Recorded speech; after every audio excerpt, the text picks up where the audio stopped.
Hey there, I'm Dan, the self-proclaimed Lonely Rocker. Thank you so much for joining me today. As I generally say, if you're into guitars, related gear, and recording, but we're not doing that today, I still think you've come to the right place. But we have hit 30,000 subscribers, and when I say we, I guess I mean me, but it's we. It's an effort that, listen, this is a team effort. I can't do this if you guys don't participate. So I really want to thank any of you all of you really, that have taken the time to watch a video or two. Perhaps you've subscribed, maybe just casually come across my channel every once in a while.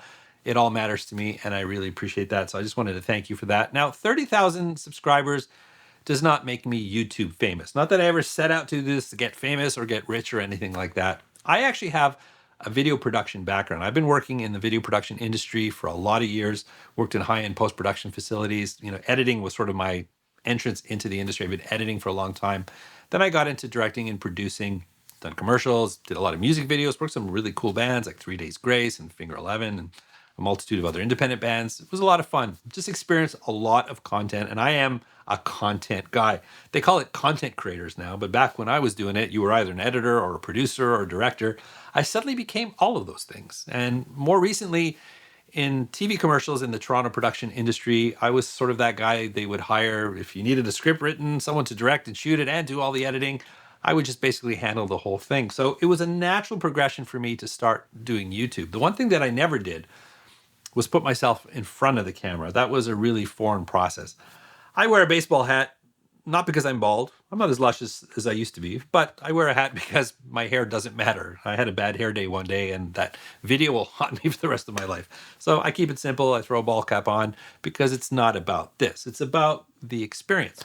Anyways, I started the channel as a general home studio kind of channel where I would talk about acoustic panels and DAW controllers and plugins and mixing techniques and things like that. Guitar was always a part of this, and the whole concept Lonely Rocker, it's autobiographical. I spend a lot of time making music alone, and I make these videos alone. I have no one behind the scenes helping me. So the Lonely Rocker, I like to do a lot of things. I like to wear a lot of different hats. And the concept of the Lonely Rocker is that individual who really loves to do something. In this case, we're talking about making music or guitar, and there's a lot of opportunities for us to do that by ourselves. I encourage you to get out and play with other artists whenever possible, but if it's not something that you're able to do all the time, there's a lot to learn and enjoy by ourselves, and that's really what Lonely Rocker is all about. But now that we've hit 30,000 subscribers, it's caused me to kind of pause a little bit and think about, do I have enough gas in the tank to keep going to that next big milestone? I mean, I work 10 times as hard making about half the money on the channel as I would working in the TV industry. So it's a real commitment and a sacrifice to do this. Like I said, I started it as a side hustle, but then in 2020, the world changed. But a year before 2020, the world changed for my wife and I because we adopted 2 boys. I've talked about this on the channel. I don't want to get too personal because that's not my style, but I have mentioned this a couple of times. And when you bring 2 young boys, they are brothers, and 7 and 8 years old, and our world just turned upside down. And there are challenges when you have a blended family like that, because 7 and 8 years of their life was elsewhere. And suddenly they had to come into this new household and live with our rules and our expectations. They had their own little histories, some of which that they couldn't really understand or articulate. And they didn't even speak English when we first adopted them. So those challenges were enormous. Now they've both come a long way, and they're good, healthy kids. But there are some lingering challenges there, which my close friends know what I'm talking about, but nothing that we can't deal with. But suddenly the pandemic hits. These 2 kids were just fresh out of not even a full year of their first, school in Canada. And suddenly they're being told that they can't go anywhere. They can't go play with their friends. They can't go, in the little kids' gym they were going to, the trampolines or sporting events. They couldn't do that. They had to stay home. There was no more teacher to kind of fill their days. Oh, man. My industry shut down. As anyone who works in any industry where a lot of people gather, that was some of the industries that were hit the hardest. My wife has a senior level management job in the local government. So she worked remotely right through the pandemic and has been extremely supportive through all of this. And I love her very much and appreciate what she does for our family. But my industry got shut down. So I had just started YouTube. I had started acquiring a little more equipment in that, and I had a home studio. So I thought, well, I've been working at home for many years even before that, because I had my first Mac Pro. I was editing at home. So it was not a foreign concept. I've been working at home for a long time. So it was a natural progression into doing this, because now suddenly I had a studio. Actually, it's not this studio, because a year into the pandemic, we decided to move. That was fun, and we bought this house, and built this great studio here and got even better. So I gutted a whole kitchen to make this. This was a kitchen, believe it or not, it was an in-law suite. So there's a bit of an insanity involved. But again, 30,000 subscribers does not make this a guaranteed career. I have to be very creative, and thankfully I have skills where I can work freelance, take odd projects here and there, but I'm spending more and more time, and this is more and more front burner. Why do I do this? Why do you watch me? You know, I'm not some famous guitar player from your favorite band. You're just going to watch me no matter what stupidity I have to say that day. You're just interested in that character and you're going to watch it no matter what. That's not me. There's certainly nothing visual about me that's going to make you want to watch me. That's not what this channel is about. I'm not some famous producer with a long list of albums that I produce. That's not what I do. But what I think I do well, or what I'm trying to do here, is that I am a veteran content creator, and I like to create experiences and tell stories. And this has been a journey for me. I mean, before I started this channel, I had a couple of guitars, I had one amplifier, a couple of pedals. I could have done YouTube at the beginning. I mean, I was making videos back then, but it didn't occur to me this was something I could do. But I was focused on becoming a content creator. I wasn't looking to be a famous guitar player and acquiring all sorts of gear. It just wasn't me. So I'm here today and I'm able to do this because of my experience as what they call today a content creator. Back then, that's not what we called it. But I want to share experiences, you know, because the more I do this, the more I realize that my opinion doesn't really matter that much. But it does matter to some of you who take the time to watch it, because if you're looking for specific information, hopefully you're watching a lot of different videos and reading, you know, different articles and things like that and getting a real rounded impression about a certain thing.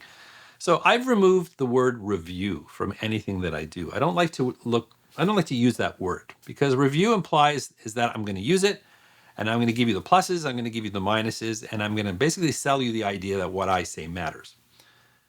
What I say doesn't actually matter that much. So what I really am trying to do here is create experiences. And I always say that you need to do your own research. I'm going to present something and demos, if we want to call it that, and let you hear what I can create with it, how I would use it. Because even let's talk about amplifiers. People demo amplifiers differently. Someone just want to stick a mic in a grill cloth and just, oh, this is how it sounds unprocessed. This is what the amp sounds like. Well, I would argue that's not what the amp sounds like, because when I use an amp, I like to double track it, put it in a mix, blend it with other instruments to hear what it does in a mix. Plus, you know, with my guitars, my fingers, my room, it's going to be different for you anyway. So, you know, what truly is honest? I mean, honesty is a really important word, and that's something I hear a lot about YouTubers, because also income. There are opportunities for sponsorships. As I've hit 30,000 subscribers, I'm getting more and more inquiries about doing sponsorships. And there haven't been a ton on this channel, but they're starting to come in now. And I want to maintain that honesty here, my honesty. But I understand that my honesty is not necessarily your honesty, right? But all I can do is be as honest and true to myself as I can and tell you that the videos that I'm making are experiences, a day in the life. Hey, I got this great amp. By the way, this Evo TM50 hand-wired amp. A company in New Jersey put some faith in me. That's coming up next. I'm actually working on it right now, taking a break to do that. But this is an example of a company that saw my channel, loved what I'm doing, and just said, hey, we want to send you this amp and see what you can do with it. You make great videos, and we'd like to be a part of it. And I feel so honored that they wanted to do that. And that does not happen every day, but it's starting to happen a little bit more. So I've decided that every video that I make is kind of a day in the life and experience. I'm going to give some opinions. I'm going to give some thoughts, but really from the perspective of this is what I did and this is where I ended up. And this is what it sounds like in my workflow, in my space, in my studio. And I encourage you always to do your own research. And if I can give you a couple of nuggets and some things to think about, then I think I've done my job. Because I'm not here to convince you about anything. I'm not here to convince you to spend your money. As much as I'd love for you to click on my affiliate links in the description and all of those things, subscribe and like to help me grow my experience, I'm going to earn that if I do a good job. And that's what I'm trying to do. So I just wanted to throw that out there. I love doing this. I mean, I've made some great relationships out there. Now that I'm part of this guitar community, after being a general home studio kind of channel, 2 years ago, I niched down to this guitar experience, made great friends. Henning Pauly has invited me to Gear Street this year. So in August, I will be in Gear Street. And my friend John from Sonic Drive Studio said, hey man, you're going to be out this way. Come hang out for a few days. So I will be heading out to his town for a few days, and we'll probably be doing some videos together. Man, that's so exciting. I'm so looking forward to that, taking this show on the road for the first time. And all the friendships and relationships that I made, even if you don't have a channel, there's a number of you and you know who I'm talking about, who we chat all the time. I really, really appreciate that. And I've made friends all over the world. But I want to ask you, why do you watch this channel? What do I have to offer you? What things am I doing well? What things am I doing that you wish I just didn't do anymore? And if there's anything that you think that I should be doing that you would find value, because at the end of the day, my opinion only matters so much, and I don't think it matters much at all. What matters is your opinion. I still respond to all the comments. I still care what you have to say, and a lot of the videos that I've created on this channel have come from discussions I've had in the comments with many of you, and it really does matter. So, I wanted to thank you for helping me reach this milestone. Going to give some deep thought of how much gas I do have in the tank, because I do love doing this, and I hope I can continue doing this. And I do want to hear from you if you have any thoughts at all, even just some encouragement. If you think I'm just shit and I should stop, I want to hear from you too. It all matters. And as I said, I think your opinion matters more than mine. So don't hesitate.